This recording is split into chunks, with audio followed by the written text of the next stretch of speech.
Vamos lá, então. Pessoal, o que a gente estava vendo na semana passada?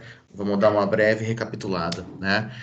A gente está falando um pouquinho sobre a desigualdade socioeconômica, né? Nós estamos fazendo uma análise sobre a desigualdade socioeconômica e na nossa última aula de quinta-feira nós avançamos sobre alguns temas, né? Como, por exemplo, a questão da saúde, a questão da habitação, é, falamos um pouquinho também sobre a alimentação, né? Hoje eu vou falar um pouquinho com vocês em relação à educação. Nós também conversamos um pouquinho sobre isso, mas a principal ideia é falar mesmo sobre os indicadores ambientais, né? Então, como você pode ver, pessoal, o seu livro destaca, né, a questão da saúde, a questão da habitação, a questão da alimentação, né, a questão dos indicadores ambientais, né? Então ele traz assim alguns destaques especiais para poder falar sobre os indicadores socioeconômicos, né? Vocês sabem que existe aquela velha máxima, né, que diz o seguinte: se você tem uma casa que você pode morar, né, uma casa, né, que você consiga se manter dentro dela, se você tem comida na geladeira, né? Se você tem comida para você disponível para você se alimentar e você pode professar a sua religião livremente, né? Sem nenhum tipo de perseguição, então você faz parte aí dos 10% mais ricos e mais livres do planeta, né? Porque 90% das pessoas que moram no mundo têm alguma dificuldade com algum desses itens.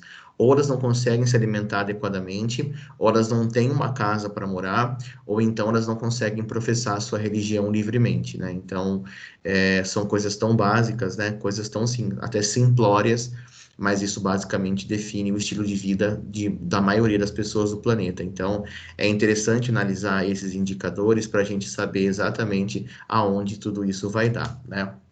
Bom, nós falamos ali em relação à habitação, né? E conversamos bastante, principalmente em relação à qualidade das habitações, né? Não é porque a gente está falando aí sobre habitação, que qualquer barraco você considera então que a pessoa já tem um teto sobre a cabeça, né? Não é exatamente isso.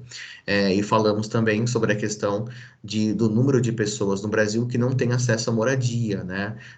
São quase 7 milhões de famílias aí que não possuem acesso à moradia no nosso país, e é quase 7 milhões de imóveis vazios no Brasil, né? Seria muito simples se a conta fosse só colocar as pessoas dentro dos imóveis, não é tão simples assim.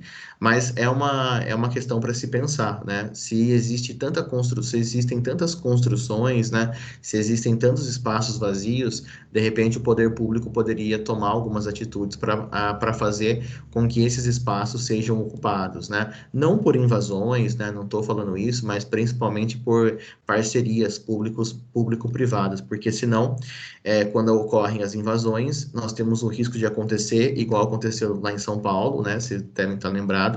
Isso foi o ano passado, o ano retrasado, né? Foi acho que no passado, que caiu aquele edifício com um monte de gente dentro, e enfim, foi uma tragédia, né? Em relação à saúde, a gente conversou bastante, né, em relação à disponibilidade do sistema de saúde, conversamos muito sobre o SUS, né, e falamos também sobre a importância da defesa desse instrumento de saúde nacional, né. Tem muitos problemas, o SUS é deficitário, ele não, ele não consegue atender de forma plena o Brasil todo. Nós sabemos, existem muitas e muitas dificuldades que o SUS enfrenta, tá? Mas abrir mão do SUS, pessoal, é abrir mão da saúde, né, de basicamente 70% da população brasileira. Cerca de 30% dos brasileiros têm acesso a um plano de saúde, 70% dependem do SUS, né? Então, como que você resolve a saúde no Brasil acabando com o SUS? É muito complexo, né? É muito complicado. Não que eu acho que isso por si só já faz valer a roubalheira, isso por si só já faz valer que pode ser feito qualquer coisa, não, longe disso, né?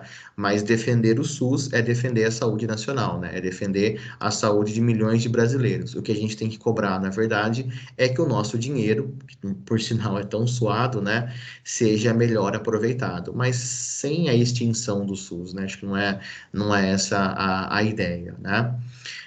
Um outro indicador também, pessoal, é a questão da alfabetização, né, da chamada escolaridade.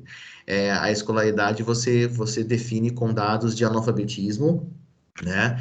E depois você também consegue fazer aí uma espécie de um panorama geral quando você pega informações como, por exemplo, em média, né, quantos anos as pessoas estudam naquele país, né? Então, por exemplo, no Brasil. No Brasil, pessoal, a média de estudos, tá? A média de estudos de um brasileiro médio, vamos assim dizer, né? Na média do nosso país, essa média de estudos é em torno de 8 anos. Então, no Brasil, um brasileiro médio, tá? Ele estuda em torno de 8 anos, tá? 8 anos, como vocês sabem, ele vai aí concluir o ensino fundamental. Malemar concluir o ensino fundamental, né?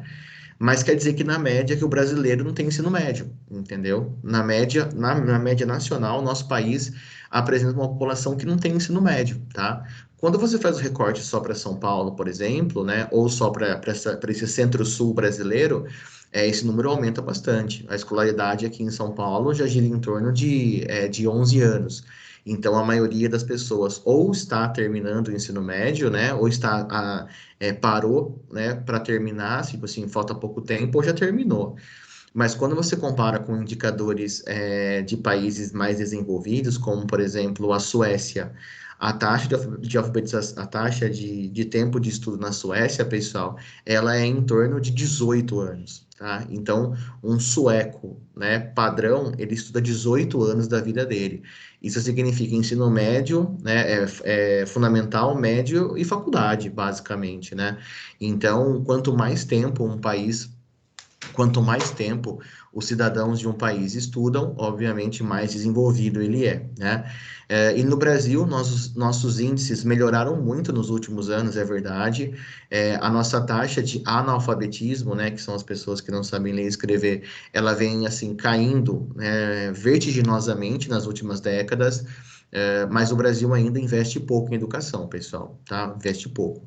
Na verdade, a grana em si, o valor da grana, não é tão baixo assim, tá? Mas como esse valor vai para tanto lugar e para tanta coisa diferente, ele acaba sendo um valor muito pequeno, né? Então, quando você olha o quanto o Brasil investe em educação, que é cerca de 5% do PIB, isso dá um grande montante, tá? Dá um valor, assim, substancial.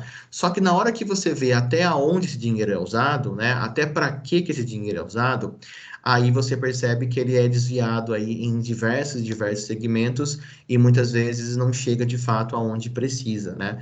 Então, a educação no Brasil, ela de fato não é muito prioridade, vamos assim dizer, né? Nós temos aí os governos municipais que cuidam das escolinhas, né, das creches e das pré-escolas. Nós temos aí, né, o governo estadual que basicamente cuida do ensino médio, né, e também do Fundamental 2. E as faculdades, né, que são particulares, né, ou então vão ser públicas. E no meio disso existem também os colégios particulares, obviamente, mas eles não são a maioria, né? Nós não somos a maioria da população, então a gente não pode balizar por nós, assim, até mesmo a qualidade do ensino, né? Eu falo sempre para vocês, conhecendo a realidade de uma escola pública, né, a gente valoriza muito o que a gente tem dentro de um colégio particular, principalmente em relação à quantidade de portas que se abrem para vocês dentro de um colégio particular, né? E quando eu digo abrir portas, pessoal, eu quero dizer principalmente as possibilidades de estudos que vocês têm, né? As possibilidades de atividades diferentes que são proporcionadas, os aparatos tecnológicos, né? Todo o ambiente propício para isso. Enfim, infelizmente a escola particular ela acaba sendo a referência, né? Enquanto a escola pública acaba sendo a referência negativa, né? Aquilo que você não procura em uma escola. E eu digo infelizmente, né, pessoal, não porque eu gostaria que a nossa escola fosse ruim, muito pelo contrário, mas porque eu gostaria que a escola pública também tivesse um bom padrão de qualidade de ensino, uma vez que de cada 10 estudantes, 9 estão no colégio público, né? Somente um está no colégio particular, de cada 10. Então, de fato, né, pensar na educação pública brasileira é pensar num desenvolvimento social e econômico do país, né? Eu estou lendo uma pesquisa que diz o seguinte: cada real que você gasta com a educação, depois da criança formada, ela reverte para o país R$ 20, né? Então, cada real que você gasta com uma criança no seu processo de formação, ela traz R$ 20 depois, quando ela for uma pessoa adulta. Então, assim, não tem investimento melhor do que investir em educação. Nem bolsa de valores dá tanto retorno como a educação. Mas, infelizmente, a gente olha para a educação no Brasil e a gente vê ela como um gasto, né? E não como um investimento, né? A gente olha para a educação e a gente vê aonde a gente pode cortar. Eu acho muito triste quando corta verbo da educação, sabe? Porque eu entendo que às vezes a gente passa por crises econômicas, todo mundo precisa apertar um pouco e tal, mas sabe, tem tanta coisa para cortar no Brasil, pessoal, tanto arrego por aí, né? Tanta verba extra de parlamentar, tanto dinheiro mal gasto, né? Você pega lá o cara que serve o cafezinho no STF, né? O cara ganha R$ 8.000 por mês, meu. R$ 8.000 para servir cafezinho, gente, entendeu? Então, é umas discrepâncias absurdas, né? Com todo respeito à pessoa que serve cafezinho, não estou menosprezando o emprego dela, mas eu estou fazendo um comparativo, né? Quantas pessoas ganham R$ 8.000 no Brasil? Qual que é a porcentagem da população que recebe R$ 8.000? Sei lá, com certeza é 0, alguma coisa, entendeu? E é umas discrepâncias absurdas, né? Umas coisas que não tem como você ver sentido, né? Você força um a segurar enquanto o outro não segura absolutamente nada, né? Então, né, quando a gente vê alguma verba de educação sendo cortada, é o próprio Brasil no futuro que vai sofrer com isso, né? E infelizmente a gente percebe que isso acontece, não é de agora, é de bastante tempo, né? E de vários e vários governos já vem as verbas de educação vendo sendo cortadas substancialmente, né? Então, infelizmente, investir em educação não é bem aí a pegada do Brasil, né? Infelizmente. Falamos um pouquinho também sobre a alimentação, né? Deixei a minha dica para vocês sobre o livro Geografia da Fome, do Josué de Castro, que é muito bom. E só para a gente também poder fechar aquilo que a gente conversou sobre a alimentação, né, pessoal? A alimentação ela é o básico do ser humano, né? Você pega, por exemplo, as crianças que não se alimentam bem, ela tem todo o seu desenvolvimento atrapalhado. O seu desenvolvimento físico, o seu desenvolvimento motor, o seu desenvolvimento psicológico, o seu desenvolvimento cognitivo, né? Então, uma criança mal alimentada, ela certamente vai ser um adulto mal formado. E quando eu digo mal formado em vários fatores, em vários sentidos, né? Principalmente aqueles que dizem referente à sua estrutura, né? E no Brasil, a gente tem uma questão que a gente produz tanto alimento, né? Nós produzimos tanto alimento no Brasil e a gente acaba ainda vendo que a fome é uma realidade no nosso país. É, Nós temos aí indicadores que mostram que nos últimos meses, né, por conta de pandemias e tal, recessões econômicas, nós tivemos aí milhões de pessoas que voltaram a se situar abaixo da linha da pobreza, né? O que é uma coisa horrível a nível de país, uma vez que você regride ao invés de você melhorar, né? No entanto, a gente precisa pensar que a alimentação em si, ela é muito estranha, né? Você ter problema alimentar no Brasil com um país que apresenta aí que é considerado aí um dos celeiros do mundo, né? E o problema, pessoal, da alimentação, já falei para vocês isso em outras oportunidades, ela não está relacionada, mas não mesmo, tá? Ela não está relacionada com a produção, ela está relacionada com a distribuição, né? Você produz alimento suficiente para você pegar e atingir o mundo todo, mas você não distribui esse alimento da forma correta, né? Então, é aquela velha história, né? 2.000 calorias para um ser humano sobreviver. Bem, né? Um americano consome cerca de 4.000, um africano consome cerca de 800. Então, você pesa na balança que a questão, de fato, não é a produção de comida, mas é a distribuição da mesma, né? E também aquela velha história que eu já comentei com vocês. Não adianta você falar, eu não vou comprar um pacote de arroz porque isso aqui vai sobrar para alguém que é mais pobre. Não, ele vai estragar na prateleira do mercado, né? E não vai chegar para quem mais precisa, porque muitas vezes quem mais precisa não tem condição de comprar aquele pacote de arroz. Então, é uma questão muito complexa, viu? É muito complexo mesmo a questão da alimentação, porque do mesmo ponto, do mesmo modo que ela é considerada algo vital, né, de suma importância, ela também é um produto do sistema capitalista, né? Então, ela é comprada, ela é vendida, ela é revendida, é uma cadeia produtiva, as pessoas trabalham, né? Então, existe aí um grande problema com a distribuição do alimento no mundo, uma vez que a produção, com certeza, não é o problema, né, neste momento, vamos assim dizer. E por fim, pessoal, a gente chega na questão dos indicadores ambientais, né? Se você quiser saber como é o desenvolvimento socioeconômico de um país, veja como ele cuida do seu meio ambiente, né? Veja como ele cuida dos seus indicadores ambientais. E quanto a isso, acho que a gente pode perceber que o nosso país não dá bons exemplos, vamos assim dizer, né? A gente não dá bons exemplos desde 1500, né, quando a gente começou a devastar a Mata Atlântica para fazer a retirada do pau-brasil. Então já faz um certo tempo que a gente não dá bons exemplos. No entanto, é verdade que o Brasil tem aí leis ambientais que são muito rígidas, tá? Não vou mentir para vocês, nossas leis ambientais são muito, muito rígidas mesmo, mas a gente tem um problema, né? A lei é rígida, mas ela é cumprida. Aí são dois lados de uma mesma história. Experimenta, por exemplo, você matar uma capivara, por exemplo, né? Você vai preso, meu. É crime inafiançável. Você não sai da cadeia, entendeu? Porque você matou uma capivara. Tipo, você vai preso e fica lá dentro até você ser julgado. Mas se você matar um ser humano, dependendo das circunstâncias que isso aconteceu, você nem sequer é preso no momento, né? Você vai ser aí, né? Vai cumprir em liberdade até que você seja julgado. Então, o Brasil tem um conjunto de leis que ele é muito forte, mas a aplicação dessas leis é muito complexa, principalmente do ponto de vista ambiental, né? Então, nossas leis protegem bastante o nosso país. Tudo bem, foram bem afrouxadas nos últimos anos, tá? Deram várias brechas aí para a expansão de agronegócio e tal. Mas mesmo assim, o nosso conjunto de leis é muito bom, né? Se você pegar, por exemplo, pelo Código Florestal Brasileiro, em todos os biomas que você explore uma vegetação, você precisa deixar obrigatoriamente uma parte do seu terreno preservada, né? Para não ser explorada. Você olha para a Amazônia, por exemplo, né? Dependendo de onde for, você pode explorar somente 20% do seu terreno. 80% tem que ser preservado, porque isso está na lei, né? Mas aí eu já, né, jogo para vocês aquele, né, seguinte pensamento. E aí, tá na lei, será que é cumprido?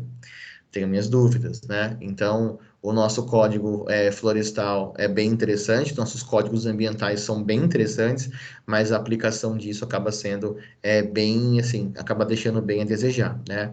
Você pega o Brasil, por exemplo, né, como um país em relação a saneamento básico, né? Saneamento básico, pessoal, é água e esgoto tratado, entendeu? Não é nada demais. Você vai tratar os seus efluentes e você vai ter uma água chegando na sua torneira. É isso, saneamento básico, né? E você tem um país onde mais da metade do Brasil vive sem saneamento básico. Então, como olhar para o meio ambiente brasileiro, né? Como olhar como o Brasil trata o seu meio ambiente? Pense não tem que ser só em lugar pobre, não, viu? Pense em São Paulo, Rio Tietê, o Rio Pinheiros, né? Dois esgotos a céu aberto gigantes. Faz quantos anos que aqueles rios estão sendo despoluídos, né? Décadas, décadas de despoluição. Milhões, deve estar na casa dos bilhões de reais gastos, e os rios ali continuam sendo verdadeiros depósitos de esgoto a céu aberto. Então, o nosso meio ambiente é muito zoado, né? É muito zoado. E não precisa ir longe, não. Pega em Americana, onde vocês moram, Ribeirão Quilombo, né? Meu, dá medo de você passar perto dele. Você colocar o pé ali, você sai com 6 dedos, meu, certeza, né? Porque é um nível de poluição altíssimo, né? É um nível de contaminação gigantesco. Então, o meio ambiente no Brasil, ele é muito secundário, ele é muito secundário mesmo. A gente tem aí sérios problemas ambientais, sérios problemas, né, de cuidado, de trato mesmo com o meio ambiente. E acho que o pior de tudo, pessoal, é a gente pensar que esse trato, né, com o meio ambiente, ele não é somente por uma questão de lei, né? Tipo, eu vou cumprir porque é lei. É uma questão de você pensar que você está zoando o seu próprio planeta, né? Você está zoando onde você mora, você está zoando o seu próprio recurso, né? Então, por exemplo, da água doce que existe no planeta, da água do planeta, 97% é salgada. 3% é doce. Mas esses 3%, 2,8% estão congeladas, né? E o que sobra a gente ainda zoa pra caramba. Então, não é somente uma questão de você preservar, né, o meio ambiente porque é legal, porque é ecologicamente correto, mas é uma questão de você pensar mesmo na sua casa, o local que você vive, né? A gente está aí esgotando os recursos do planeta e a gente está zoando o nosso próprio planeta. E até onde eu saiba, não tem um segundo planeta para a gente dar um rolê quando a gente precise. Então, são questões muito importantes, são questões que vale a pena destacar para vocês. E todas elas, pessoal, meio ambiente, alimentação, saúde, habitação, educação, esses 5 grandes indicadores, eles mostram a desigualdade socioeconômica num país, né? Ele mostra como é a qualidade de vida em um país e ele mostra como as pessoas vivem naquele país. Então, são realmente aí indicadores que mostram muito bem como a população de determinados lugares acaba vivendo, né? Então, temos aí essas discussões para aprofundar. Sobre a questão ambiental no Brasil, eu não posso deixar de destacar para vocês a Rio 92, ou Eco 92, que rolou no Rio de Janeiro. Foi, né, uma grande conferência em relação ao meio ambiente que rolou aqui no Brasil. Foi a primeira vez que teve uma conferência tão grande assim, já tinham rolado outras, né? E essa no Brasil foi realmente assim, um destaque na história, né, das conferências globais aí. Só para vocês saberem, pessoal, o mundo fala em proteção ambiental de 1970 para frente, viu? Até 1970 para trás, ninguém falava em proteção ambiental. Era uma questão muito fora da realidade do planeta. Para vocês terem uma noção, o Santos Dumont, né, aquele cara que inventou o avião, ele foi um grande.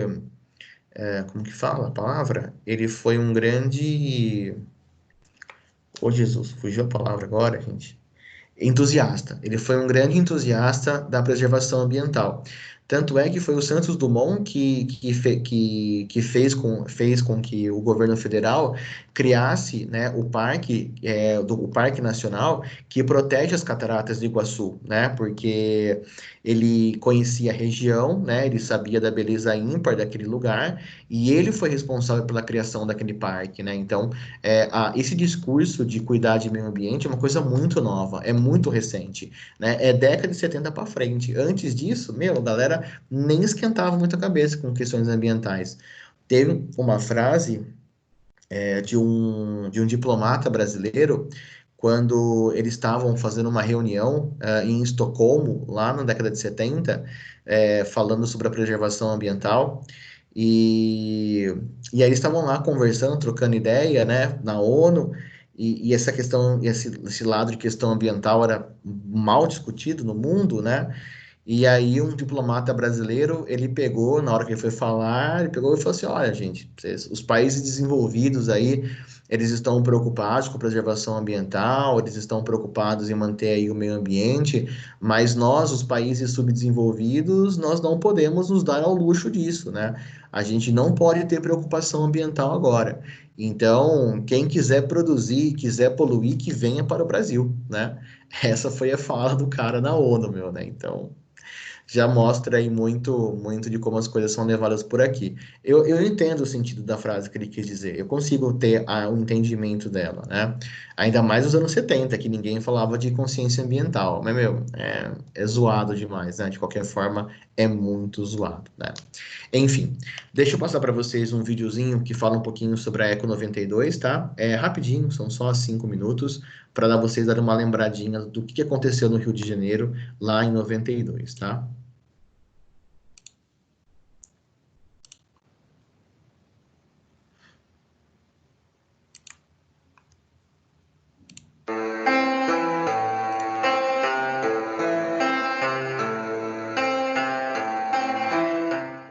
3 de junho de 1992, aqui no Rio Centro, tem início a Conferência das Nações Unidas sobre Meio Ambiente e Desenvolvimento. 900 representantes de governo e chefes de Estado vão tomar as decisões das quais depende o nosso futuro, o futuro do planeta Terra. Chefes de Estado, representantes de governo, cientistas, pesquisadores, representantes da sociedade civil e das organizações não governamentais de todo o mundo se reuniram no Rio de Janeiro para tomar decisões, assinar tratados e propor alternativas para o futuro do planeta. Os ilustres delegados têm dito que este é um momento histórico. No entanto, só será assim se nossos esforços em favor do planeta continuarem. Se a verdadeira conferência, a culminação de longas deliberações, também marcar um novo começo. E com isso, quero dizer, um novo ponto de partida do sistema das Nações Unidas, das ações dos Estados e da mobilização de todos os povos do mundo. And for the mobilization of all peoples of the world. A Conferência das Nações Unidas recebeu 3.000 delegados oficiais, 400 representantes de organizações intergovernamentais e mais de 100 chefes de Estado. Fato inédito em toda a história da ONU. No Rio Centro, eles negociaram convenções e medidas que poderão ter força de lei. Com muita força de pressão, os 35.000 representantes das organizações não governamentais presentes no Fórum Global firmaram mais de 30 tratados alternativos. Foi também a primeira vez que as organizações não governamentais foram chamadas a se articularem globalmente, o que resultou numa agenda própria de discussões e no encontro de lideranças mundiais com pesquisadores na busca de alternativas reais para a preservação e conservação do meio ambiente, da melhoria de condições de vida dos países pobres e, principalmente, da discussão de um novo modelo global de desenvolvimento. As organizações não governamentais fizeram pressão todo o tempo. Livres das injunções diplomáticas, deram o tom mais avançado das discussões, que aconteceram no Fórum Global e também em conferências paralelas. Os Estados Unidos quer ter o acesso de graça garantido aos recursos genéticos que existem nas matas brasileiras e africanas e asiáticas, não querem pagar nada por isso, querem gastar o mínimo em preservar esses ecossistemas preciosos, mas querem poder levar os recursos, patentear os resultados de seu trabalho e só vender de volta muito caro, isso só mesmo assim quando lhes interessa repassar algum produto, alguma tecnologia nesse sentido. A conferência não é o bastante para o desenvolvimento sustentável e não é o bastante para o meio ambiente. Então protestamos porque os tratados não são suficientes. Na Rio 92, ficou claro que o mundo hoje se divide no eixo norte e sul, ricos e pobres. E foi no Fórum Global que a voz dos países do sul, os países pobres, se fez ouvir mais alto. Na Eco dos Oprimidos, milhares de pessoas foram às ruas do Rio de Janeiro dizer que, para que haja realmente desenvolvimento sustentável, é preciso mais que palavras e convenções genéricas. É o Eco dos Oprimidos, então é um grupo que não vê a questão do meio ambiente apenas romanticamente, mas vê como uma questão de classe, como uma questão de avançar a nível da sociedade. Isso, com certeza, fortalecerá o processo democrático e a gente terá mentes sadias, povo sadio, país sadio.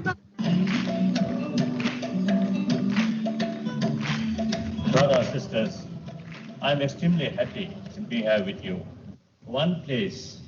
At one place, is the people come from different religious background, sit together, showing their concern about our world.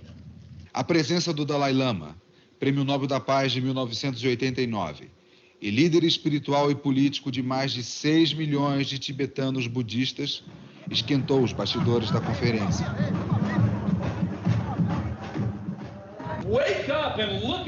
Acorde e tente enxergar o fato de que um ser humano no mundo industrial é responsável por 20 a 30 vezes mais impacto ambiental do que um ser humano nos países em desenvolvimento.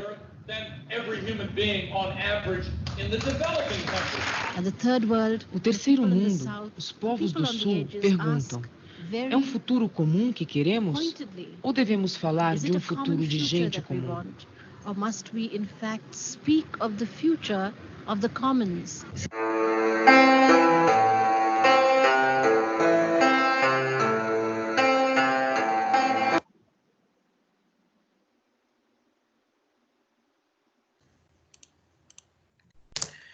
e a Eco 92, pessoal, ela foi muito marcante, né? Porque, como vocês viram, reuniu-se com líderes do mundo todo, né? Pessoas do mundo inteiro, chefes de grandes nações, para discutir questões que envolveriam aí interesses globais, né? No entanto, achei interessante vocês verem ali, né?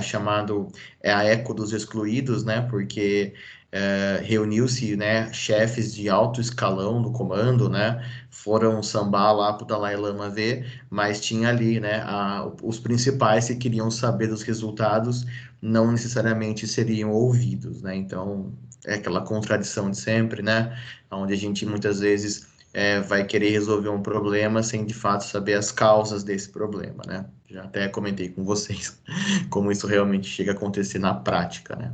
Mas, enfim, então, a questão ambiental é uma questão muito importante também, né? Para a gente poder pensar sobre ela. E depois, pessoal, mais para frente, em outra matéria, nós vamos estudar os principais tratados ambientais, né?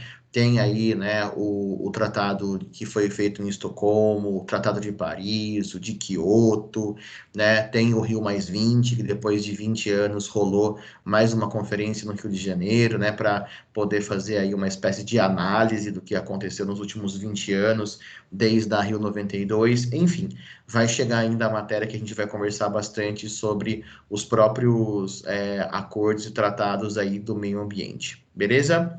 Pessoal, alguma dúvida? Tudo bem? Tudo tranquilo? Tudo certo por aí? Tudo beleza? Tranquilo. Maravilha. Então, dito isso, vou encerrando com vocês